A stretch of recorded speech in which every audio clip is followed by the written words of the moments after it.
Hello everyone and welcome. First, let me introduce myself. I'm Kubaha. I'm an intuitive, spiritual facilitator and crystal therapist. I live in northern Arizona. You can find information about my sacred work on my Facebook page and YouTube channel at Mystic Dragonfly Whispers. On today's episode, I'm going to talk about the power of ancestral healing. As we progress through our own personal ascension journey, we are able to identify patterns, behaviors, conditions, and circumstances that often repeat through family cycles.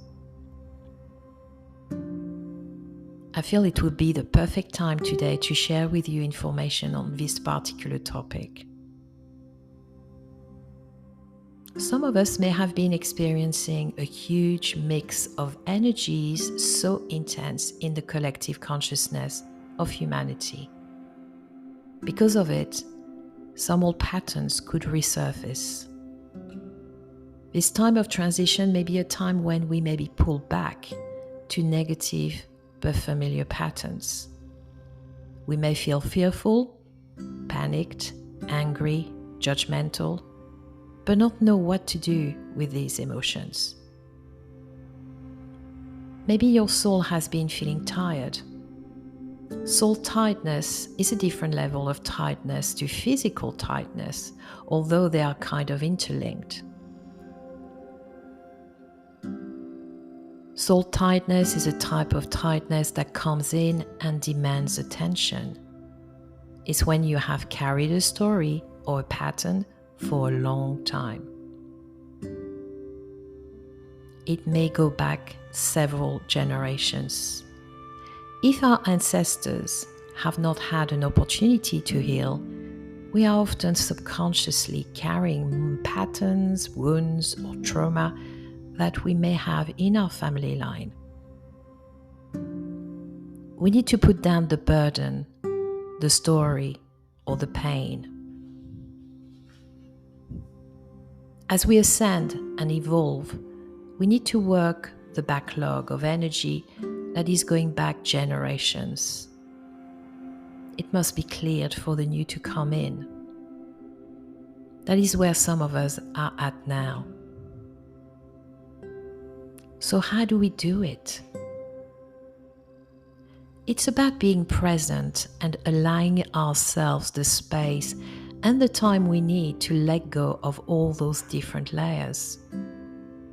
It's important to acknowledge all the people in our family line that we know of, the patterns, the trauma, the wounds, and the pain.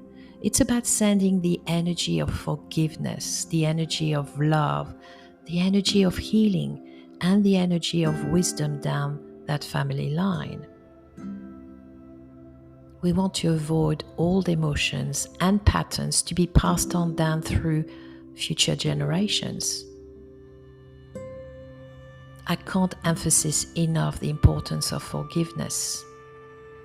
The intention here is not just to mouth the words, but actually experience a state of grace and peace with the ancestor, which is achieved when you truly forgive.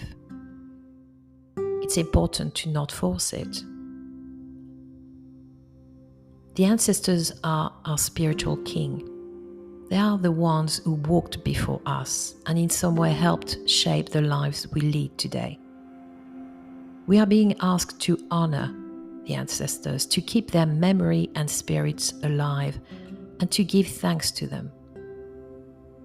In following this tradition, we have a timeless connection through which the ancestors can impart their wisdom and assist us with our spiritual journey.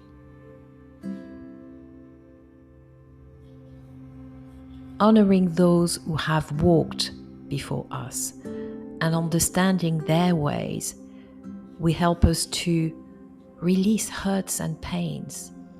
Healing ancestral line can enable us to break free of destructive patterns and step into the freedom our soul yearns for.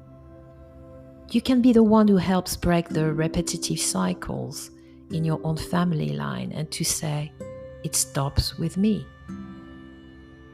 This should not be viewed as a burden, but as an opportunity, one which you will be assisted with. It's not your job to heal every single ancestor.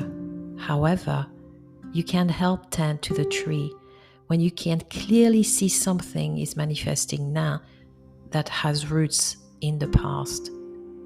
That is the job of you as gardener, to lovingly care for your lineage, to strengthen it for the future, and to benefit from a healthy, happy backup support of ancestral support that feel recognized, valued, and loved. It's important to allow space for your spirit guides to come in and deliver that healing in the way it's meant to be. It requires enormous energy. We must remember that we are the conduit through the energy comes. In order to allow ourselves to be that channel of love, peace, and reconciliation.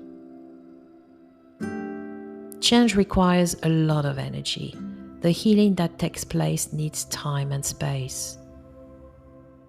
We carry our ancestors' stories, but we do not know what they are most of the time. We do not need to know. It's about sending the energy of love, reconciliation, forgiveness, and hope. It's about flushing out all the pain and all the difficulty. As your ancestors grow in spirit, so do you. They are infinite beings with multiple identities, just as you are, and together you create the multi-dimensional family tree within which you all reside.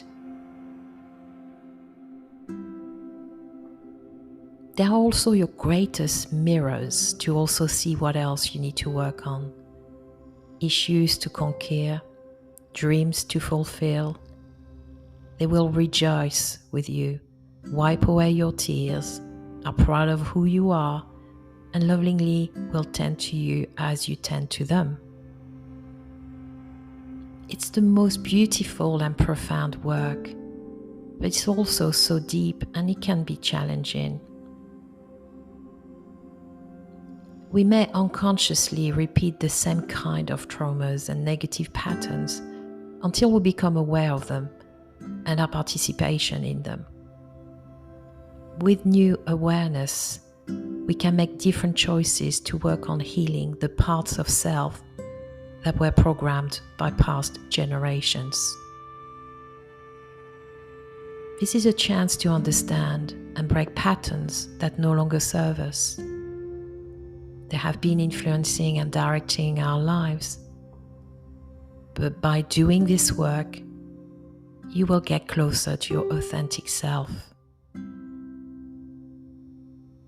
Ancestral healing takes time. It's not easy, but necessary.